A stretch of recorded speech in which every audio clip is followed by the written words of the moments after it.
बिस्मिल्लाहिर्रहमानिर्रहीम। अस्सलाम वालेकुम वीवर्स। आज मैं आपसे कीमा मैकरोनीज़ की रेसिपी शेयर करूंगी और ये बहुत ही मज़ेदार बनती हैं और इजीली बन जाती हैं।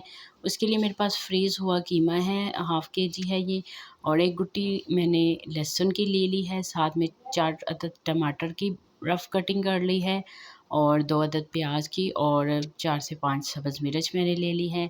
और साथ में ये मेरे पास जो मैक्रोनीज़ हैं ये खुली मैक्रोनीज़ हैं, डब्बे की मैक्रोनीज़ नहीं हैं। और मसाला जात में धड़ा मिर्च, लाल मिर्च, हल्दी पाउडर और नमक है।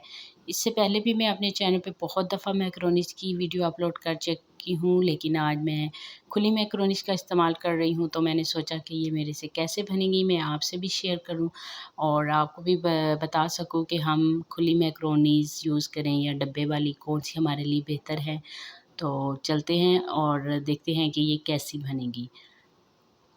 अभी एक कुकर के अंदर मैंने कीमा भी शामिल कर लिया है और कटिंग की हुई तमाम अशिया और जो मसाला जात मैंने आपको दिखाए थे वो भी हम इसमें ऐड कर लेंगे और 2 ग्लास पानी शामिल करके इसको हमने अच्छे से मिक्स कर लेना है।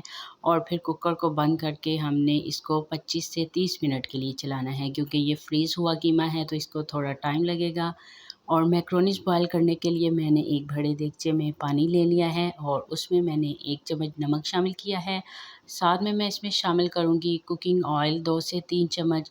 ये 2 चीज़ें जो हैं वो आप मैक्रोनीज़ को बॉयल करते हुए ज़रूर ऐड किया करें, क्योंकि इससे जो है वो मैक्रोनीज़ ज़्यादा अच्छी बॉयल होती हैं और नमक का टेस्ट जो है वो मैक्रोनीज़ के अंदर भी शामिल हो जाता है। और जब तक पानी नहीं उबलेगा हम मैक्रोनी शामिल नहीं करेंगे। और पानी उबल चुका है तो इस टाइम पे आके हमने इसमें मैक्रोनी शामिल करनी है। और आप देख सकते हैं फ़र्क, जो डिब्बे की मैक्रोनी होती है उसके अंदर इस तरह का वाइट शेड नहीं आता, लेकिन ये खुली मैक्रोनीज़ के अंदर आ गया। लेकिन ये भी बन के तैयार हुई थी तो अच्छी थी। ये जो आपको स्क्रीन पे नज़र आ रहा है ये टेस्ट मेकर है कीमे मैकरोनी का। इसको आपने किस टाइम पे ऐड करना है और कैसे ऐड करना है वो मैं आपको बताऊंगी। आपने धनिए को, काली मिर्च को, ज़ीरे को और सब्ज़ मिर्च को बारीक पीस लेना है। और कीमा गलने के बाद हम इसमें घी शामिल करेंगे और इसको हमने भूनने के लिए छोड़ देना है। कीमा जो है वो गल चुका है तो इसकी भुनाई जो है अब हम स्टार्ट कर लेंगे। और मैक्रोनीज़ बॉयल हो चुकी हैं, मैंने उनको स्ट्रेनर में निकाल लिया है और अब हम कीमा भुनने का इंतज़ार करेंगे। और जब कीमा हमारा फुल भुन जाएगा तो मैंने जो आपको धनिया, काली मिर्च और ज़ीरा, सब्ज़ मिर्च दिखाया था उसको पीस लिया है। और अब जब कीमा फुल भुन के तैयार हो चुके हैं और आग को हमने बंद करके उसके अंदर ये मसाला शामिल करना है, आप देख सकते हैं। और फिर मैक्रोनीज़ को मैंने एक खुले देगचे में शामिल कर लिया है स्ट्रेनर से निकाल के, और कीमे को हम इसके ऊपर डालते जाएंगे और अच्छे से मिक्स करते जाएंगे।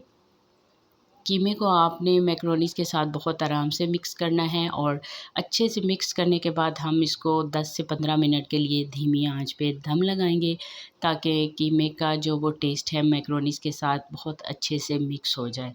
तो आप देख सकते हैं कि हमारी मैक्रोनीज़ मिक्स हो चुकी हैं और हमने इनको दम लगा लिया है। और दम लगने के बाद ये जो है कुछ इस तरह की तैयार हुई हैं और ये भी बहुत अच्छी तैयार हुई हैं। मैं कह सकती हूँ कि हम खुली मैक्रोनीज़ भी बना सकते हैं, क्योंकि मेरी बहुत सी जो ऐसी फ्रेंड्स थी वो कह रही थी कि ये अच्छी नहीं बनती, लेकिन मेरा तजुर्बा अच्छा रहा। उम्मीद करती हूँ आपको भी पसंद आई होगी, और अगर आपको ये वीडियो पसंद आई है तो प्लीज़ मेरे चैनल को सब्सक्राइब कीजिएगा। आपसे इंशाल्लाह फिर एक नई वीडियो में मुलाकात होगी, तब तक के लिए अल्लाह हाफ़िज़।